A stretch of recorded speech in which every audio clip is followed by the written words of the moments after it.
Let's get it on to the news hour to give you the updates from the world of business. Let's start with the Uganda Development Bank.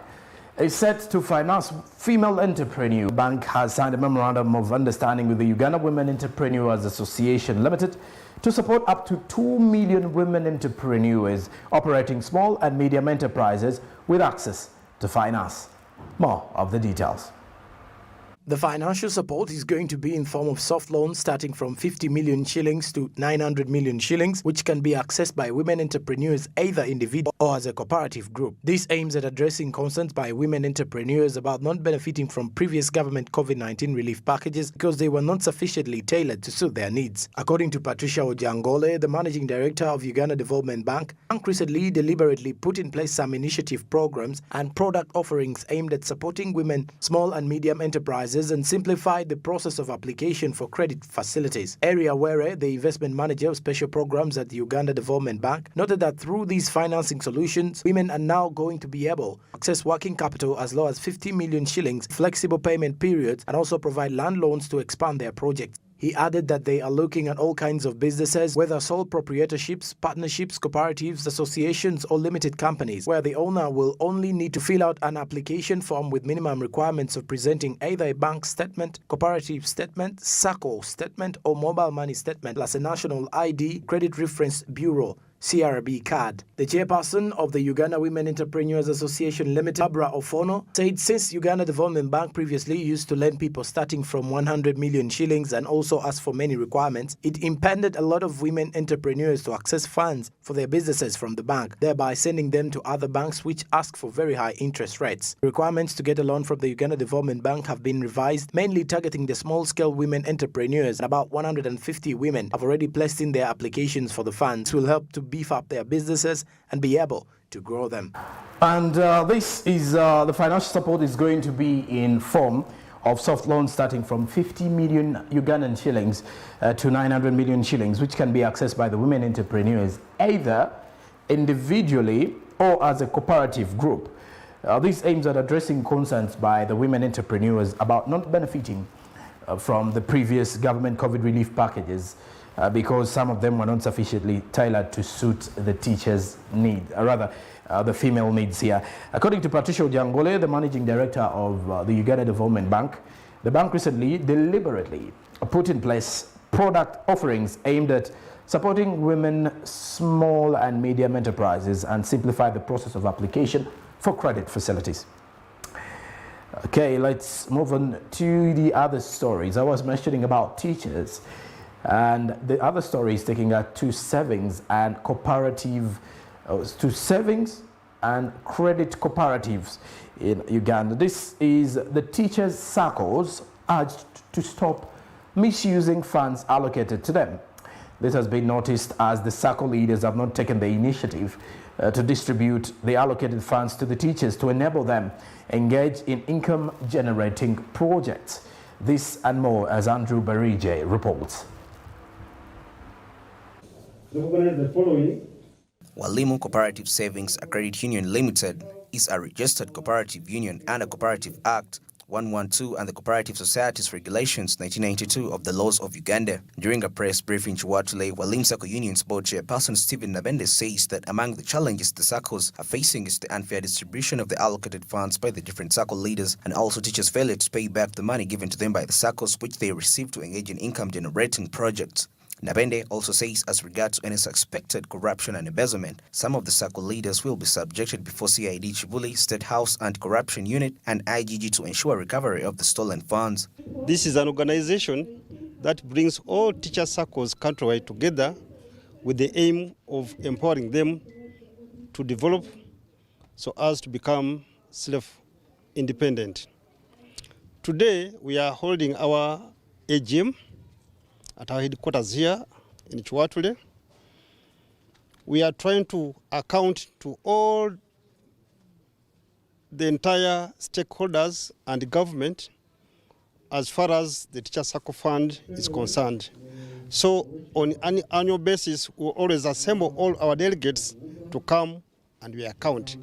As you have noticed, we even go an extra mile to invite the Minister of Education to attend so that they get to know how we are progressing. As regards suspected fraud and embezzlement, we have subjected some of the SACCO leaders before CID Chibuli, before the State House Anti-Corruption Unit, and some have been reported to IGG for further engagement to ensure that the recovery of our stolen funds is realized. Nabende also says the SACCOs have a deficit of 3.5 billion Ugandan shillings, and with the help of the law enforcement bodies, some of the money has been already recovered back, as there is a determination to sue the involved parties before the courts of law to ensure justice. We have a deficit of 3.5 billion shillings as we talk today. So through the engagement with the police and the office of the anti-corruption units, some are paying back. But those headliners, we are determined to take them to courts of law to ensure that justice prevails. Nabende also says that the use of stringent measures is necessary by management under the new amended Cooperative Act, especially when recovery becomes a problem. The committee is doing quite a commendable job, because when you read the Cooperative Act, which has just been amended, there is a provision where it states that where recovery becomes a problem, management has to utilize stringent measures. So those stringent measures that is being used by management is in line with the law. So we support that we have to put into place forceful recovery where need arises. During the World Teachers' Day celebration, which was on 12 October 2021, the SACCOs brought it to the attention of the President, who directed the Ministry of Education to engage finance to allocate the SACCOs 9.73 billion Ugandan shillings. Nabende, however, also says due to the rising corruption within the SACCO, they have resorted to sending money straight to the teachers' accounts, eliminating the leaders, so as to ensure growth and continuity of the fund. World Teachers' Day that took place on 12 October, when we are here in Kololo, we brought it to the attention of His Excellency the President, and he directed the Minister of Education to engage finance to ensure that our money, which is with the Microfinance Support Center, totaling to a total of 9.731 billion, is released to us. Of recent, we have been in touch with the private principal secretary of the President, and he has already written to Minister of Finance to ensure that money comes. Now we realize that we have SACCOs that became fraudulent or that embezzled, and yet teachers in that very district still need service. So in order for us not to frustrate the teachers who need the service, we have now come up with a special arrangement where Walimu SACCOs now disperses the money direct to the teachers' personal bank account, so that there is continuity in the growth of the fund. The Walimu SACCOs Union is a secondary cooperative society and an umbrella organization for all primary teachers SACCOs in Uganda, with a membership of over 265 primary teachers SACCOs and serving over 17,000 teachers. Walimu Cooperative Savings and Credit Union Limited, formerly the Uganda Teachers Savings and Credit Cooperative Union Limited, is a registered cooperative union with under Cooperative Act Cap 112 and the Cooperative Society Regulations 1992 of the laws of Uganda. During a press briefing in Chiwatule that you've just seen in the story, Walimu SACCO Union's board chairperson Stephen Nabende said that among the challenges that SACCOs are facing is the unfair distribution of the allocated funds by the different SACCO leaders, and also teachers' failure to pay back the money given to them by the SACCOs, which they receive to engage in income-generating projects. Still away from that, meanwhile, Nabende also says as regard to any suspected corruption and embezzlement, some of the SACCO leaders have been subjected before CID Chibuli, State House Anti-Corruption Unit, and the IGG to assure recovery of the stolen funds. The issue of SACCOs and misallocation of funds goes back to not only the teachers' SACCOs, but among other SACCOs in the country.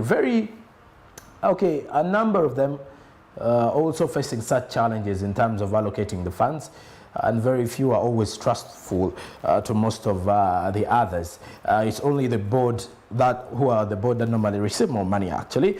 And Nabende says that SACCOs have a deficit of 3.5 billion Ugandan shillings, and with the help of the law enforcement bodies, some of the money has been already recovered back, as there is a determination to sue the involved parties before the courts of law to assure the justice. Walimu Sacco is a secondary cooperative society and an umbrella organization for all the primary teachers SACCOs in Uganda, with a membership of over 265 primary teachers SACCOs and serving over 17,000 teachers.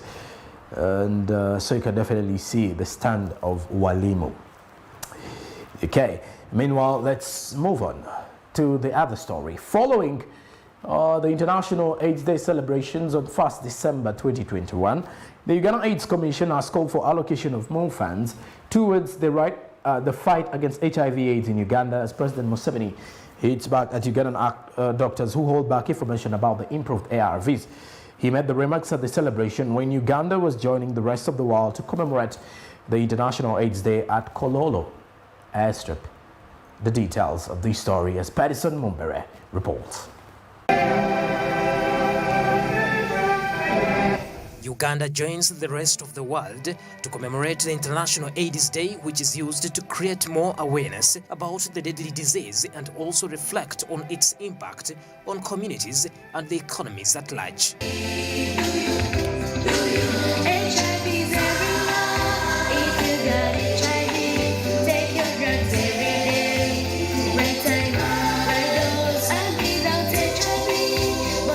For that matter, therefore, Uganda AIDS Commission has called for allocation of more funds towards the fight against HIV/AIDS in Uganda. At the celebration, when Uganda was joining the rest of the world to commemorate International AIDS Day at Kololo airstrip, the President of Uganda, Yoweri Museveni, lashed out at Ugandan doctors who hold back information about the improved ARVs. For some reason I had not heard this from. This is really the problem. The problem, because I got this from CDB. CDB, you know, CDB is an expatriate from somewhere. But here within Uganda, nobody had told me this. This is part of the problem, where the one who knows doesn't talk. Keeps the knowledge to himself. I think it makes people very important.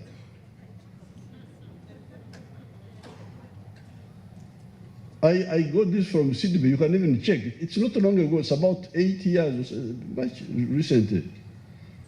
So I would like to recognize those who joined and tirelessly fought AIDS to give Ugandans hope. Museveni says that he got information from a foreign friend that the current ARVs helps in avoiding HIV transmission from a partner living positively to a partner living negatively, adding that he should have known this information from here, but all in vain. That apparently, which is what people are now repeating here, that the ones who are taking the ARVs apparently don't pass on the virus, don't infect others. But this was new information, which they were not talking about here until this CDB came. At that time, he was working with a Kenyan girl. There was a Kenyan girl there. Then I said, but if that is the case, then things are easier now. If, number one, the drugs are safer, you can swallow from the beginning, and then once you swallow, then you no longer infect, then that makes the battle winnable. We have therefore come a long way, but I think behind all this is a defective strategy of not understanding the importance of public health, getting health by involving the public, sensitizing the public. Once the public know what to do, things are much easier. Museveni applauds Ugandan donors for their financial support towards the fight against HIV/AIDS. However, Dr. Nelson Musoba, the Director General, Uganda AIDS Commission, called on government to allocate more funds to harness the fight against HIV/AIDS. The HIV financing, last financial year, the total need was about $700 million. And out of that, we had about 650 million that was available. Government contributed 12.5%. And what government contributed went mainly to drugs, test kits, and commodities. Of course, government also pays most of the salaries for health workers and also infrastructure and the utilities. But 80% of the funding we use is from donors.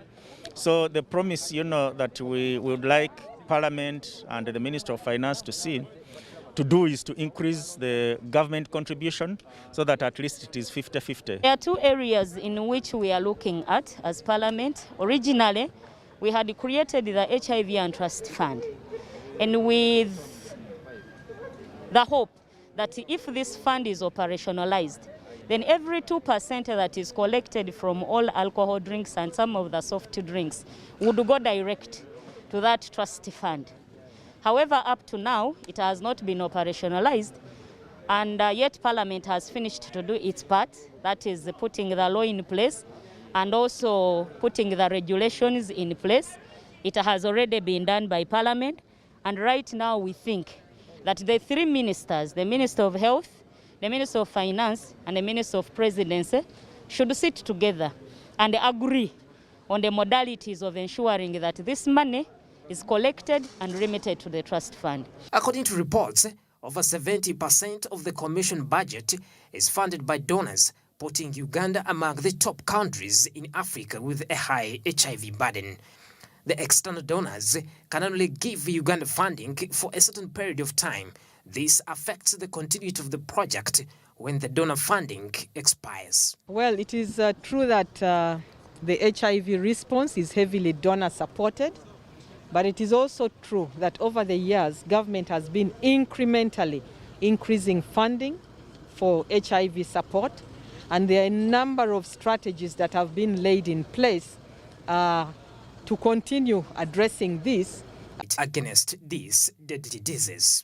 And all stakeholders who are supporting us in the fight against HIV and AIDS, please continue with the struggle. We shall conquer this virus. Lastly, I continue to remind all Ugandans that COVID-19 is still here. Therefore, go to the nearest health center and get vaccinated. Wear your mask every time you are amidst other people. Wash your hands with soap and keep social distance. Betson Mumbere, Smart 24 TV. And with that, we've come to the end of our... President Museveni said that he got information from from a foreign friend that the current ARVs helps in avoiding HIV transmission. And links. And the International Monetary Fund has said Uganda's foreign exchange reserve level now stands at $4.3 billion, which is 15.4 trillion, following this disbursement of special drawing rights. This indicates a rise in the volume of Uganda's foreign exchange reserve to cater for future imports of goods and services. Prior, Uganda's foreign exchange reserve up to June 2021 was at 3.567 billion. Uganda will, like many other countries, hold foreign exchange reserves to finance balance of payments needs, intervene in foreign exchange markets, and provide foreign exchange liquidity to domestic economic agents. Other purposes are maintaining confidence in the domestic currency and facilitating foreign borrowing. Besides other policy matters, the International Monetary Fund works to help member countries have enough foreign exchange to conduct business with the rest of the world. The International Monetary Fund resident representative Isabella Kapowinzi said that excluding oil-related financing and investment imports, reserves will remain at about 4 months of imports in the near term before rising to the East African Community target of 4.5 months of imports by 2025-2026. In the State of the Economy report for September 2021, the Bank of Uganda said in the short term that the current account deficit is likely to deteriorate as import performance is expected to remain strong, supported by increased government imports associated with public infrastructure projects. Away from that, let's check out what is happening from the foreign news as we start out with Kenya's new oil terminal ready for the test run. The terminal is expected to cut the cost of petroleum products by reducing the cost of demurrage or the extra time taken to load and unload cargo, a big factor to the high cost of oil in the region. More of the details. Completion of the new Chipevu oil terminal in Mombasa will see Kenya double its capacity to handle transit petroleum products to Uganda, Rwanda and Burundi starting January 2022 from the current 35,000 tons. The $385 million terminal can handle up to 4 vessels at a time compared to the old terminal that can handle only one. The terminal is expected to cut the cost of petroleum products by reducing the cost of demurrage, all the extra time taken to load and unload cargo, and a big factor to the high cost of oil in the region. The Kenya Ports Authority, who will run the terminal, have scheduled a dry run test in December. The terminal can handle vessels with a lead weight tonnage of 200,000 and has a liquefied petroleum gas line to stabilize gas supply in Kenya. KPA says faster loading is expected to translate to lower prices for LPG.